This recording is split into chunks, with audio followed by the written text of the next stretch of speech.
Hello friends, welcome to my channel Learning with Pushpanjali Chaliha and I am Pushpanjali Chaliha. So today हम लोग आज class 5 की English book का lesson लेकर आए हैं जिसका हम लोग मैं पहले समरी बताऊंगी. Lesson is Who Will Be the Ningthou. Writer of this lesson is Indira Mukherjee.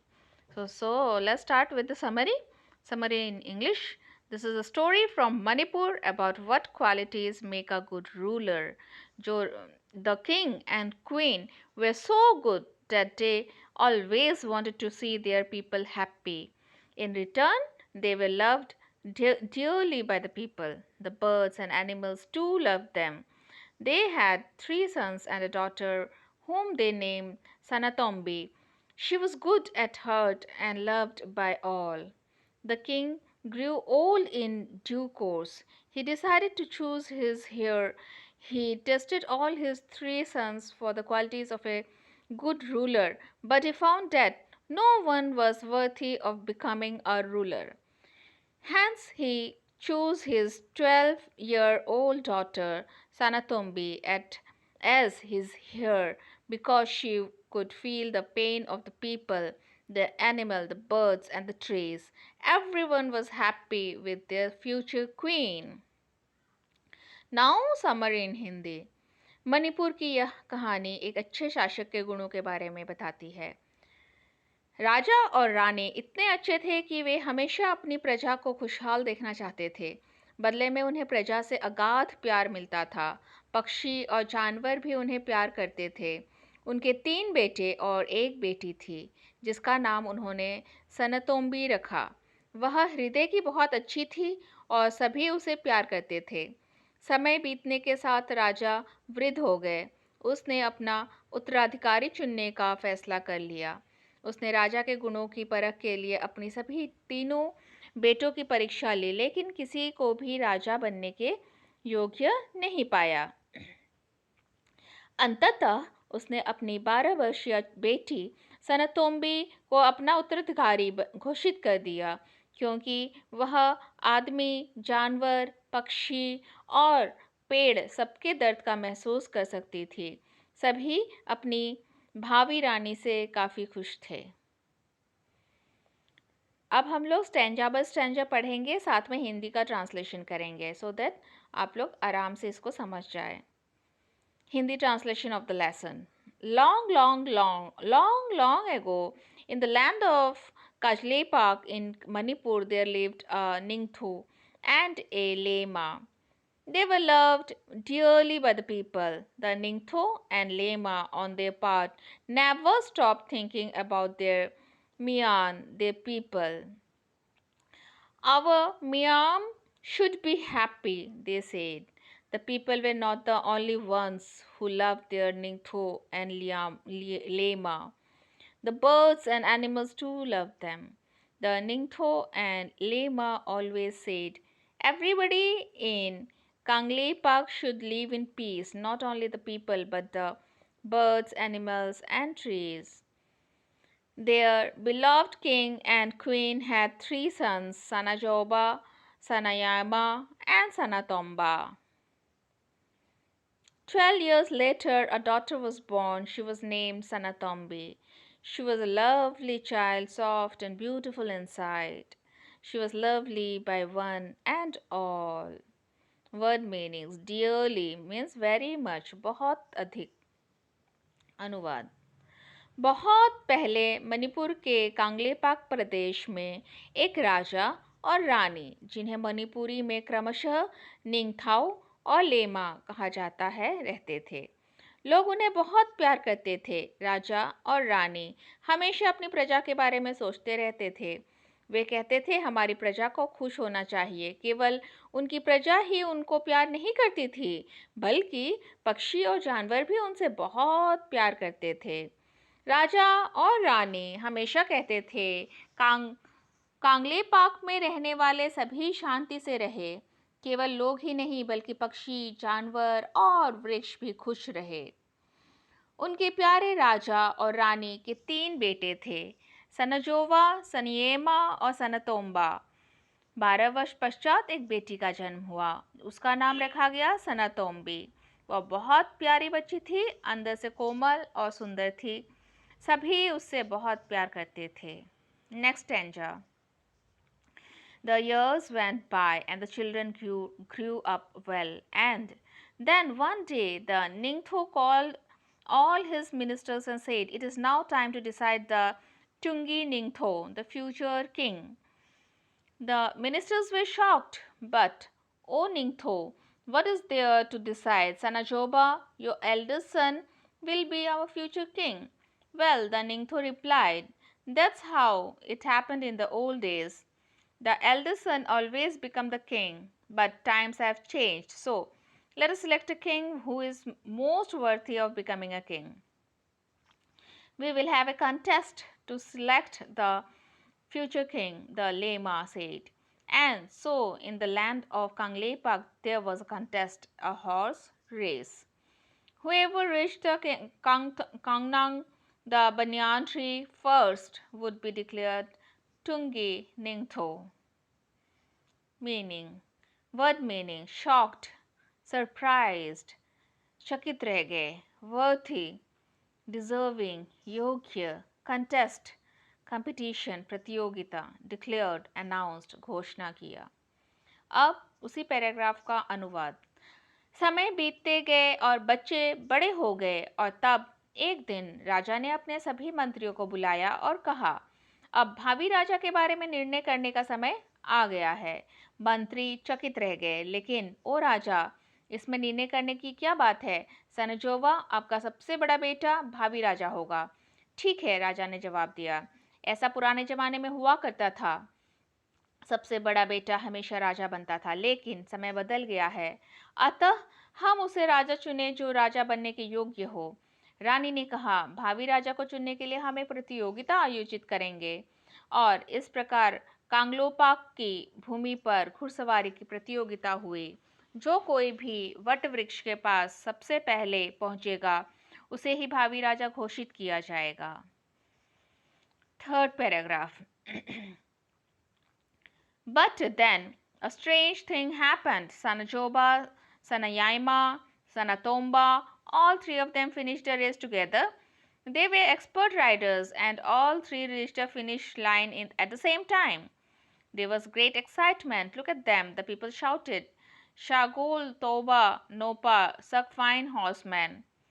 But one question remained. Who would be the Tungi Ningthou?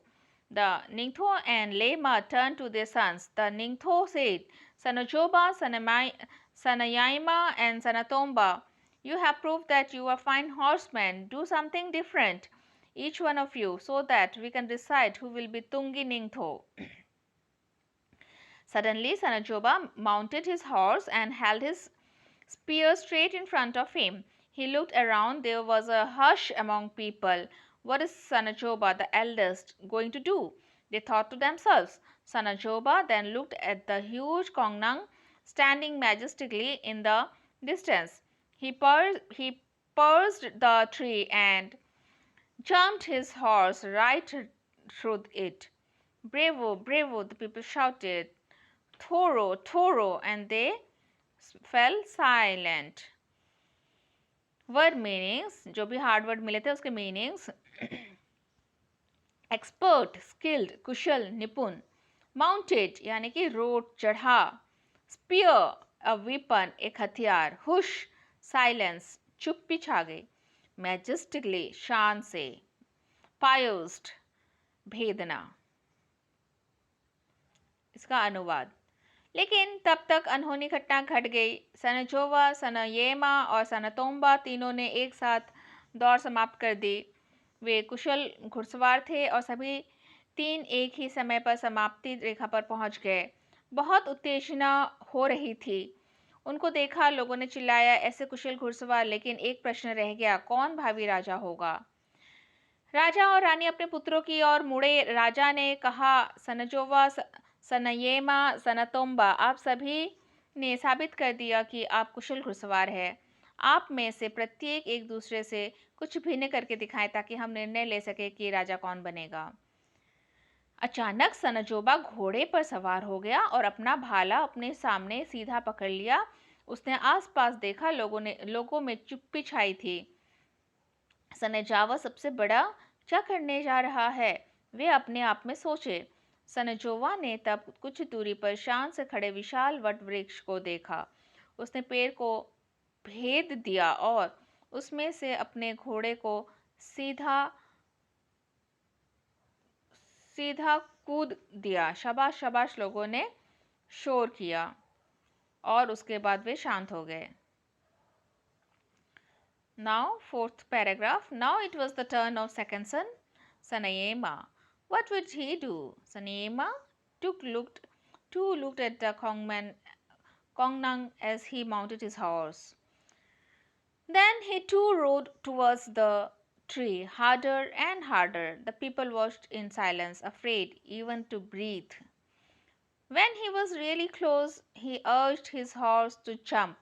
Higher and higher, the horse rose until horse and rider jumped clear over the huge tree and landed on the other side in a wonderful motion. The people breathed in relief and said in unison, "Bhaje, Bhaje, wonderful, wonderful." And now it was the turn of youngest son, Sanatomba.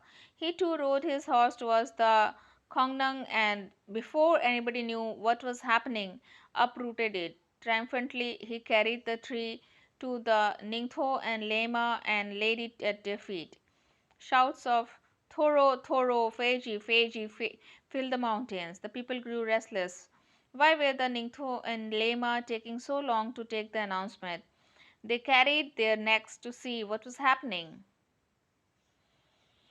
So, hard word meaning of this paragraph is urged, means encouraged, उत्साहित किया.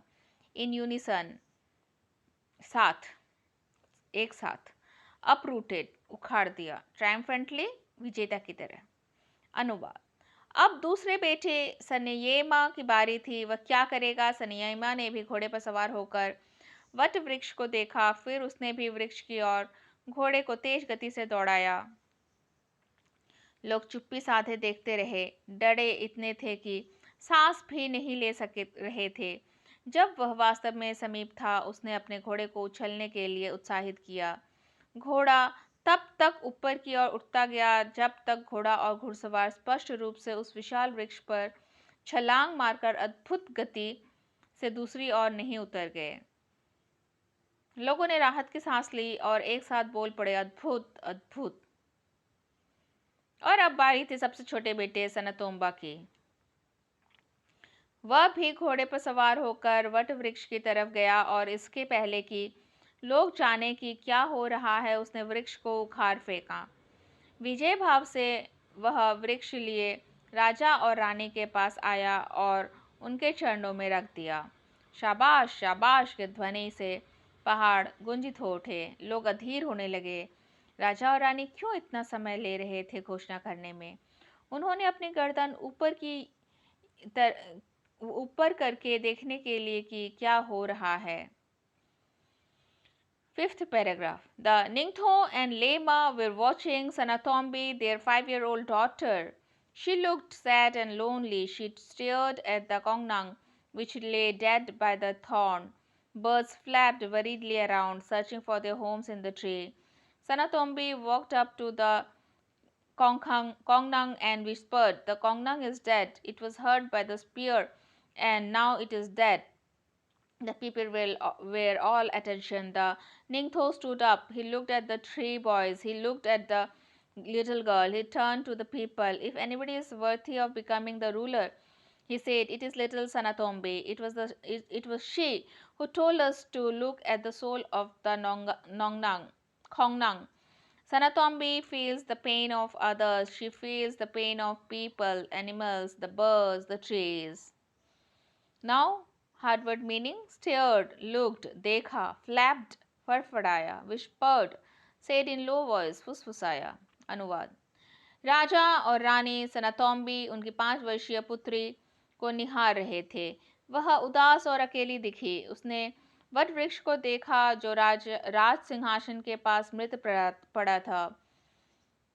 पक्षी दुख से में पंख फड़फड़ा रहे थे, वे वृक्ष में अपनी घोंसला खोज रहे थे। सनातोम्बी वट वृक्ष के पास गई और धीरे से बोली, वट वृक्ष मर गया है। इसे इसे भाला से चोट लगी और अब वह मरा पड़ा है। लोग ध्यान में लीन थे। राजा उठ खड़ा हुआ। उसने तीनों लड़कों पर नज़र डाली। उसने छोटी लड़की पर नज़र डाली। वह लोगों की ओर मुड़ा। यदि कोई शासक बनने योग्य है, उसने कहा, तो वह सनातोम्बी है। वह यही है जिसने हमें वट वृक्ष की आत्मा में झांकने को मजबूर किया। सनातोम्बी दूसरों का दर्द महसूस करती है। वह लोगों, जानवरों, पक्षियों, वृक्षों के दर्द महसूस करती है। 6th paragraph. I declare Saratombi the future lema of Kangleipak, the Nongthu said. Silence fell. Everyone turned to look at the little girl, their future queen. There she stood, all of 5, like a small kongnang, with birds flying all around her. They sat on her shoulders, and on her head she held out her hands full of grain, and the birds flapped about her, pecking at the food. A lama is one who doesn't hurt anybody in the kingdom. Hard word meanings: pecking, pick with beak, दाना चुगना. अभी अनुवाद. मैं सनातोम्बी को कांगलेपाक की भावी रानी घोषित करता हूँ, राजा ने कहा. चुप्पी छा गई. सभी उस छोटी सी लड़की अपनी भावी रानी को देखने लगे. वह केवल 5 वर्ष की थी और छोटे से वट वृक्ष की भांति खड़ी थी, जिसके चारों ओर पक्षी मंडरा रहे थे. वे उसकी कंधों और सिर पर बैठे थे. उसने दानों से भरे अपने हाथ खोले और पक्षी उसके आसपास फड़फड़ाते हुए दाना चुगने लगे. रानी वह है जो राज्य में किसी को भी कष्ट नहीं पहुंचाए. Thank you. तो ये रहा लेसन और वर्ड मीनिंग और समरी, साथ में हिंदी में अनुवाद भी है. तो आप लोग इस वीडियो को कैसा लगा मुझे ज़रूर बताइएगा और अपने फ्रेंड्स के साथ शेयर कीजिएगा. लेकिन हाँ, आप लोग जैसे भी शेयर करते हैं सब्सक्राइब जरूर कर लीजिएगा, और आप जिसे भेजते हैं उन्हें भी बोलिएगा कि सब्सक्राइब कर ले, और साथ में जो बेल आइकन है उसे भी दबा दें, ताकि मेरे दूसरे वीडियोस भी आप लोगों को मिलते रहे, जो कि मैं एजुकेशन की वीडियोस ही बनाती रहती हूँ. So keep learning with me. Stay safe and happy at home. Thank you.